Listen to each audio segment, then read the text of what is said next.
So, I've been watching this interview on Sky. Dillian Whyte's done an exclusive after the Tyson Fury defeat, and it just raised the question of what does Dillian have left to give the sport of boxing, and what does the future hold for him?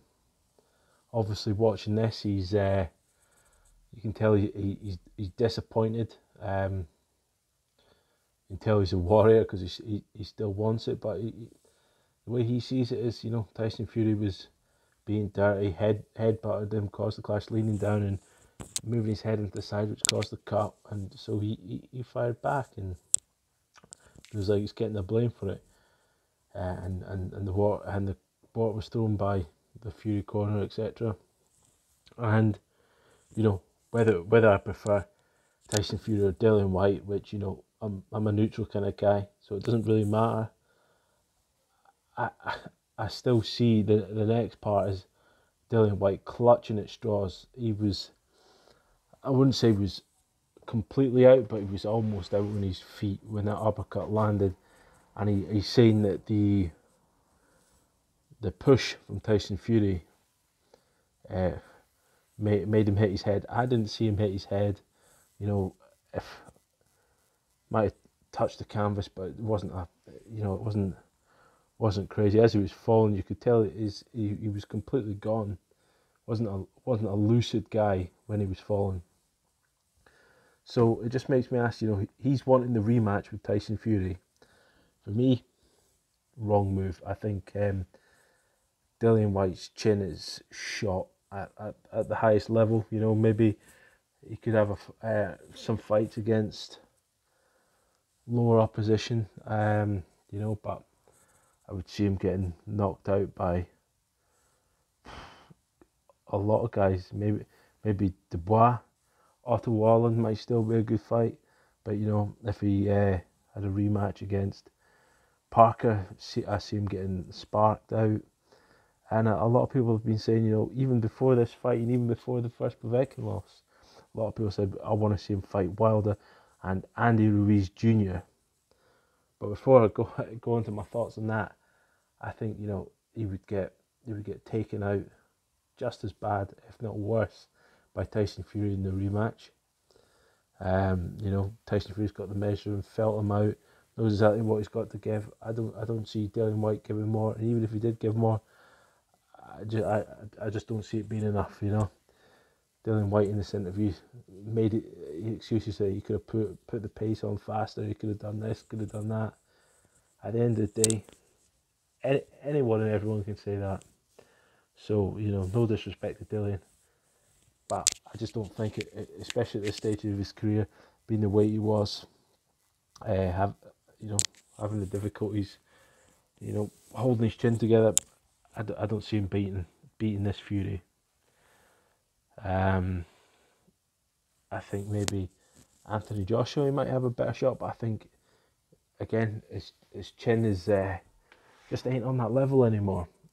Dillian Whyte's chin, I just don't see it being on that level to beat Joshua. I think even though Joshua's become more timid in his silk pajamas over the last couple of years, I still think he's got the measure of Whyte. He remembers that night in 2015 when he was walking Whyte around and Whyte was circling around and he was picking him off. He did get hurt. Joshua did get hurt, but he came through it fine and knocked out Dillian Whyte. And I think that Dillian Whyte is a much more rugged, rough, durable guy back then. I just don't think the mind is willing, but will the body follow?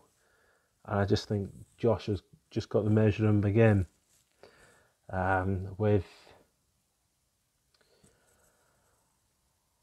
Deontay Wilder, I just don't think he has the foot speed to close the gap like Tyson Fury did against Deontay Wilder, and I just see him getting picked off and eventually knocked out because his chin isn't there. I mean, at the end of the day, Deontay Wilder is durable. How much has he got left to give? I don't know, but he hasn't had. I just don't feel that he's as vulnerable as what Dillian Whyte is at the moment. And then move on to Andy Ruiz Jr. I mean, he hasn't got the fastest feet either, like Dillian Whyte, but his hands are much faster than Dillian's. He can throw inside the pocket time and time again, fast combinations like he did against Joshua. And if he lands them on Dillian, Dillian's going to be wobbling all over the place. But saying that, was it Chris Arreola that Andy Ruiz's last fight, as he was trying to lose some weight?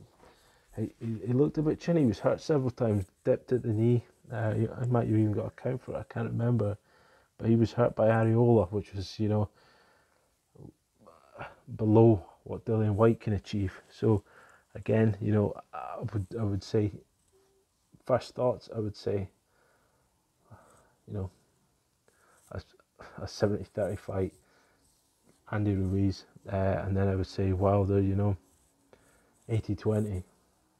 I don't see Dillian Whyte winning either of those fights. Obviously he can. I think he's got a better chance against Andy Ruiz Jr.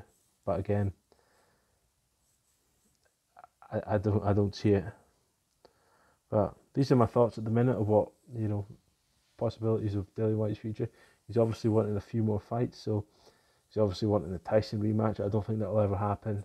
But maybe he wants to avenge Joshua and say, look, even though I might not win a world title, I beat the guy that, had the titles for ages selling at the stadium. So, yeah, remember to like, comment, subscribe, and, hit the notification bell and let me know your thoughts on what Dillian Whyte's future holds for him and what he can achieve, and, if he'll get the rematch with Tyson Fury, etc. So, I'll catch you on this side.